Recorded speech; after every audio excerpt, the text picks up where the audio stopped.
Hello. Something you don't know.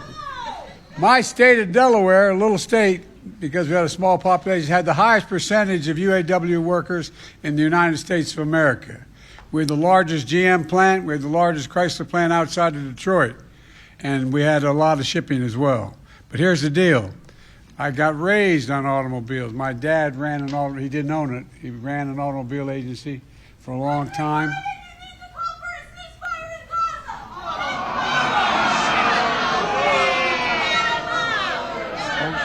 No, let it go. Let it,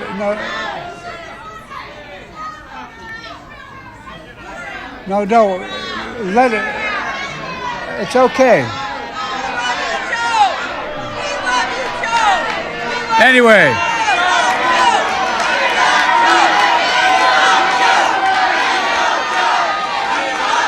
Look,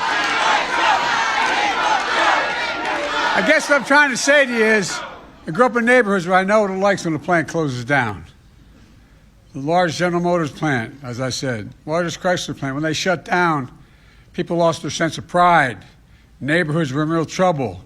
People wondered whether they're going to stick around, what was going to happen to their families. It's a big, big deal. So this opening of Belvidere again is a gigantic deal as far as I'm concerned.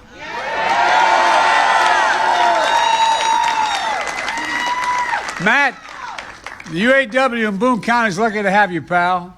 It's good to be in Illinois with so many friends. And Gov, you've done one hell of a job. You work so darn hard to get jobs back here in Belvidere. And by the way, you don't want to be on the other side of this guy. He knows what he's doing. And two members are here from the outstanding congressional delegation, Bill Foster and Eric Sorensen. Bill, where are you? There they are.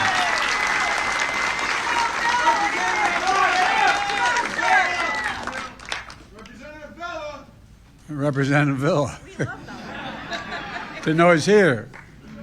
And one of your great senators, where are you? I'm sorry, man. And two of your great senators, Dick Durbin and Tammy Duckworth, can't be here because they're in Washington voting. They had to stay back. And by the way, they fight tirelessly for the people of Illinois. And Durbin busted his neck in this job, too, as well. Look, folks. They've worked nonstop to bring good jobs back to Belvidere. Two people of my team are here who did so much to support UAW negotiations. Our acting Secretary of Labor, Julie Sue, where are you, Julie, and Gene Sperling. I think Sean would tell you they did a hell of a job, and thank you to all the state and local leaders here today. But most of all, to the members of the UAW, you're tough as they come. First outfit ever endorsed me as a 29-year-old kid when I was running for the United States Senate, and with me my whole career. You know, the fact is, it starts at the top, though, with Sean Fain. Sean, you've done one hell of a job, pal. When I called Sean to congratulate him on this historic deal to the big three automakers, he said the credit goes to all of you out there, and it does.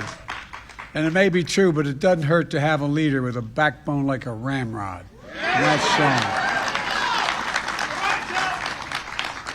You know, he and the entire UAW proved what I've always believed. Wall Street didn't build America. The middle class built America. And unions built the middle class. That was true in the 20th century. It's still true today. And Americans know it. That's why unions are more popular today than they've been in decades. About 6 weeks ago, I went to Bellevue, Michigan, to join your brothers and sisters on the picket line. I brought back a lot of memories of my marching on picket lines as a United States Senator. But what I didn't realize was the first time a president ever did that.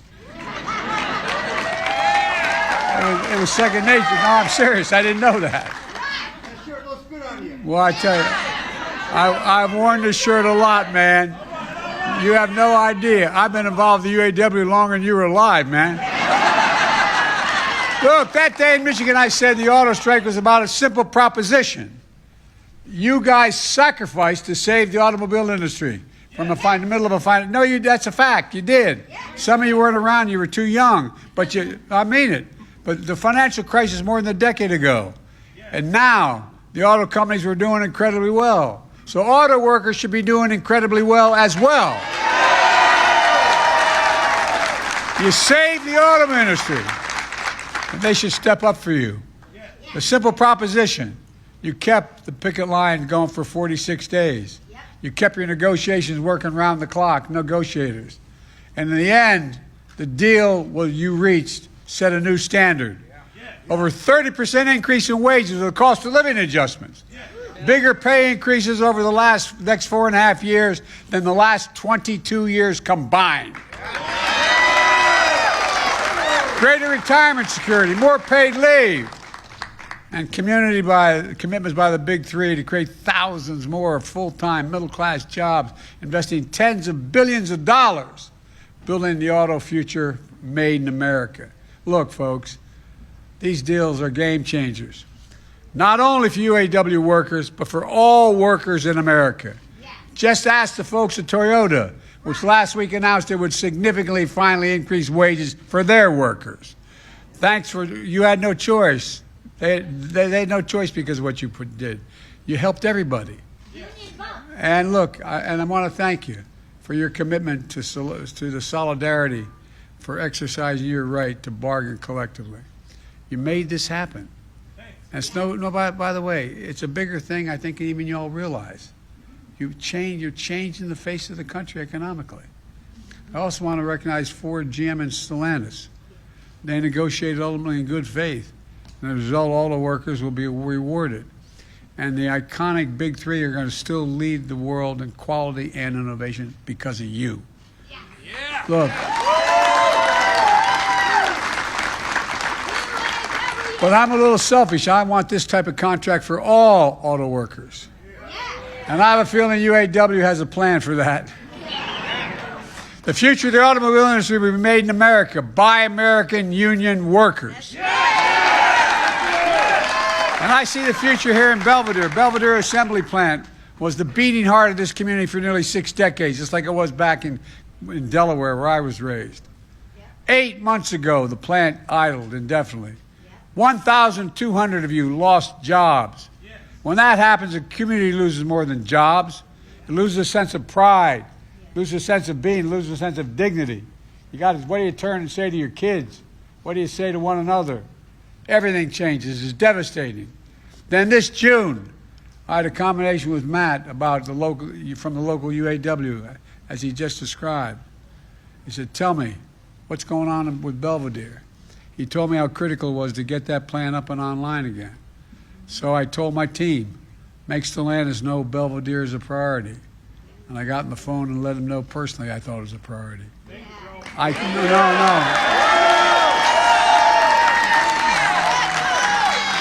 By the way, I can't take a lot of credit for that, but I watched it before. I watched it as a kid. I watched it as a senator. I watched what happened in my community. It changed everything. The state had a lot of other things going, but those folks were hurt badly. I can tell you one thing. It was my priority for you as well as a priority for all of you. That's why I personally brought it up with Mark Stewart, the head of North American Stellantis. Meanwhile, the UAW fought like hell to get these jobs back. And now you've secured nearly $5 billion in new investment to bring thousands of jobs back to Belvidere. They'll reopen that plant assembly, build mid-sized trucks, state-of-the-art battery factory, and a parts and distribution center right here in Belvidere. And folks, I'm fighting for a place like Belvidere because I came as a president determined to put an end to this trickle-down economics in this country. I mean, I'm serious. I'm deadly earnest. For too long, the wealthy and big corporations have done just fine. But the rest of us were cut out of that deal. Look, I see it differently. I don't look at the economy through the eyes of Wall Street or Park Avenue. I look at it through the eyes of the people I grew up with in Scranton, in Pennsylvania, and Claymont, Delaware. My guess is that's how Sean looks at it too, people he grew up with in Kokomo. Look, that view is that American workers are ready to work harder than anybody else.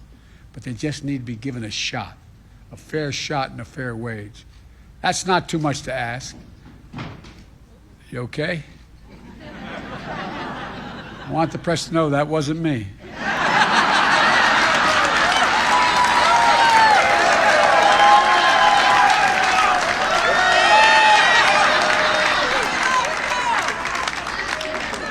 You know, my dad used to have a saying, for real. He'd say, Joey, a job's about a lot more than a paycheck. It's about your dignity. Yeah. It's about, no, it really is. It's about respect. It's about your place in the community. It's about being able to go home and look at your kid in the eye and say, honey, it's going to be okay, and mean it. Yeah. Well, guess what? That's exactly what's happening in Belvidere again. Yeah. With this UAW contract, you'll be treated fairly. You'll get a fair share of what you produce, and you'll get the dignity and respect you deserve right here at home.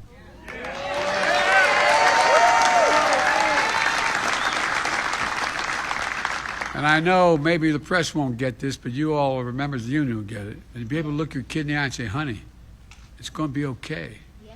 It matters. I ran for president to bring back good paying jobs that you can raise a family on, whether or not you went to college. To give working families more breathing room. And the way to do that is to invest in ourselves again, invest in America, invest in American workers. And that's exactly what we've done. Folks, since I took office, our nation has invested billions to supercharge advanced manufacturing here at home, including electric vehicles. China is determined to dominate the electric vehicle market by using unfair trade practices. But I will not let them. I promise you. I mean it. Look, let me give you an example. America invented the semiconductor, those little computer chips about the size of the tip of your little finger. They power everything in our lives, from cell phones, the refrigerators, the automobiles. As many as 3,000 are in a single electric vehicle. And over time, we went from producing 40, we invented the damn chips. No, we did. We invented them here in America. We used to produce 40% of them. Now we're down to 10%. We saw what happened in the pandemic when we couldn't get those chips, remember? People didn't know what else supply chain meant. We all know what supply chain means now, don't we? Well, I was determined that no supply chain is ever going to deny us, because it's going to start here in America, the supply chain. And I really mean it. I literally went around the world convincing chip manufacturers in other parts of the world to come and invest in America. The end result is companies around the world are investing $200 billion to increase chip production. And by the way, they're going to produce a whole hell of a lot of jobs. So you know those fabs, they call them, the factories they build, like the one they're building west of Columbus, Ohio? Guess what? They employ thousands of people. And you know what the average wage in there is? $112,000, and you don't need a college degree. And then I kept talking about science. How can you be the leading country without investing in science and research? And because of the CHIPS and Science Act, which I put together and signed into law, the United States is going to invest another $50 billion to manufacture these semiconductors at home. Now we'll be able to ensure that we have a supply chain in a nation that we can rely on. Then, thanks to the bipartisan infrastructure law, which is over $1 trillion, guess what? We're building a network of 500,000 electric vehicle charging stations all across America by your brothers and sisters, the IBEW, and that's a first-rate outfit, man. These charging stations will be easy to find and reliable as any gas station. You'll be able to travel across the nation. And then we had the thing called the Inflation Reduction Act, which I put together, which I might add, not one guy on the other team voted for. And that law has driven nearly $100 billion in investment in electric vehicles and EV batteries here at home.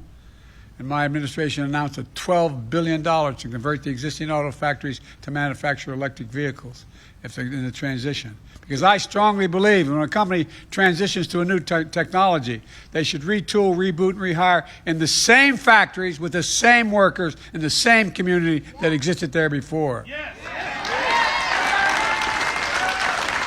They should get the first shot at the jobs. That's what you made happen here in Belvidere, and it should happen all across America. Let me tell you all the investments we're paying for. We're paying off.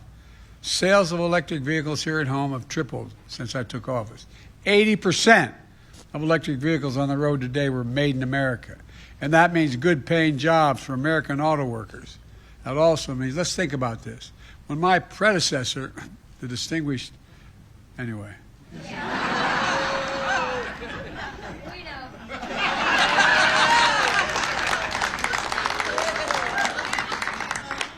When my predecessor was in office, 6 factories closed across the country. Tens of thousands of auto jobs were lost nationwide. And on top of that, he was willing to cede the future of electric vehicles to China. He said if America invested in electric vehicles, it would drive down wages. It would destroy jobs. It would spell the end of the American automobile industry. Well, like almost everything else he said, he's wrong. And you have proved him wrong. Instead of lower wages, you want record gains. Instead of fewer jobs, you want a commitment for thousands of more jobs. Instead of less involvement and investment, you encourage American automakers to invest $40 billion in the American auto industry beginning now. $40 billion. And then we're going to shut down. Remember my other guy? And here's the difference. When you're in the middle of a fight, I stood and others stood with you shoulder to shoulder on that picket line. My predecessor went to a non-union shop and attacked you. Yes, he did! I hope you guys have a memory. Where I come from, it matters. The truth is, if you hadn't listened to him, thank God you didn't. If you listen to him, since I became president, thanks to the investments we made in more than 20 new auto plants have opened across America. 20 new autos opened, not closed. And as a matter of fact, more already on the way, and 0 closed. My administration will keep working to make sure UAW has what it needs to outcompete China and everyone else in the world. I've reminded other world leaders it's never been a good bet to bet against America. It's never been a good, not a joke, not a joke. When we invest in America and Americans, we never lose. Look, it's been true through our history and it's still true today. Folks, you know what I knew growing up. For too long, the economy hasn't worked for working people in the middle class. And again, that's why I'm determined to build an economy to build from the middle out and the bottom up instead of the top down. Not a whole lot trickle down to my dad's kitchen table from that trickle down economics. When we do that, the poor have a ladder up, middle class does well, and the wealthy still do very well, even though they don't pay their taxes. No, they got to start paying more tax. Corporate. We all do well and America prospers. And the critical piece of growing the economy is worker power. I'm not just saying that. From an economic standpoint, it's worker power. You know, the agreements forged by Sean and the brothers and sisters of UAW show how collective bargaining gives workers a seat at the table. And when that happens, you ensure your wages and compensation honor your contributions. And your employers succeed as well. They don't lose, they succeed. They do better.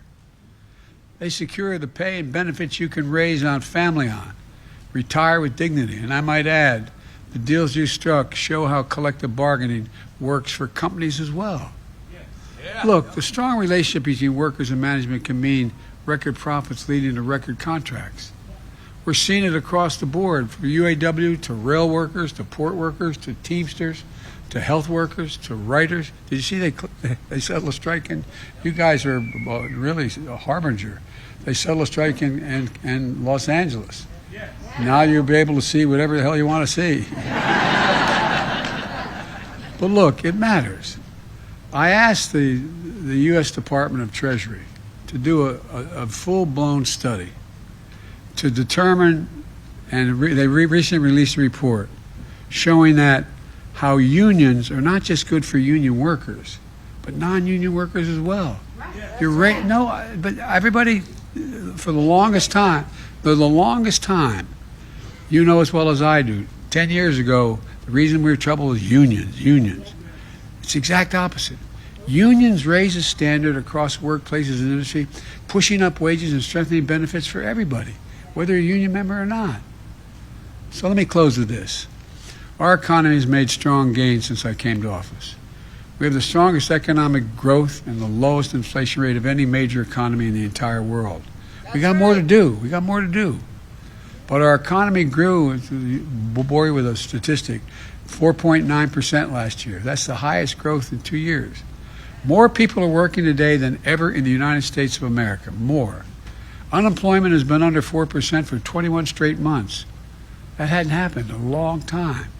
Inflation has come down 2/3 since last summer. And it's going to come down more. And wages are actually going up. Not just in your industry, but wages are going up. It's a fancy way of saying is median household wealth has grown by 37% since the pandemic, meaning people are better off, 37% better off. We have more to do, but we're finally building an economy that works for the people, working people, the middle class, and as a consequence, the entire country. When you look out at all of you in the communities like Belvidere, I see real heroes of your story. You know, you and the American worker, you're the American people. Because of you, I can honestly say, and I mean this from the bottom of my heart, I've never been more optimistic about America's future than I am today. And I know I only look like I'm 30, but I've been around a long time. We have to just keep going. Think about this. Is there ever anything America set its mind to as a nation that we've done together that we haven't succeeded? Not a joke. Ever. Anything. Well, you know, Donald Trump often says we're now, quote, we're now a failing nation. We're a nation in decline. And by the way, the reason I mention it is these mega Republicans. I don't know where they come from. No, I mean it sincerely. But that's not what I see. I, like you, I know this country. I know what we can do. And folks are given half a chance. That's why I'm so optimistic about our future. We just remember who we are. We are the United States of America. There is nothing beyond our capacity if we work together. Nothing, nothing, nothing. And you're making it happen. God bless you all. May God protect our troops. Thank you. Thank you.